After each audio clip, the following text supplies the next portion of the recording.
As the 17th of March presidential elections approach in Russia, Yulia Navalnaya, widow of opposition leader Alexei Navalny, called on Russians to join an election day protest at noon to either vote against President Vladimir Putin or spoil their ballots.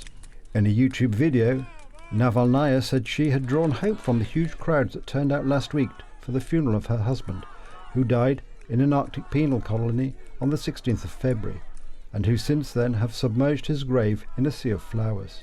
She urged people to join the 17th of March action that Navalny, Russia's best-known opposition figure, had called for shortly before he died. His idea was that people could register a protest without any risk of arrest by turning out en masse at the same time on election day in cities across the country.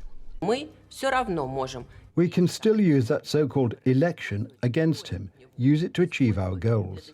Alexei himself told us how to do it. We need to use election day to show that we exist and that there are many of us. We are real, we are alive, we exist, and we are against Putin.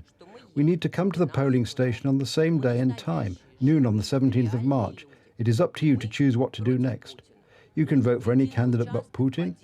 You may spoil the ballot. You can write on it in big letters, Navalny. Since her husband's death, Navalnaya has promised to continue his work and made several high-profile political appearances in the West, including meeting United States President Joe Biden and addressing the Munich Security Conference and the European Parliament. The Kremlin has strongly denied accusations by Navalnaya that Putin had Navalny killed and has declined to comment on the public response to his death and funeral. His death certificate said he died of natural causes, aged 47.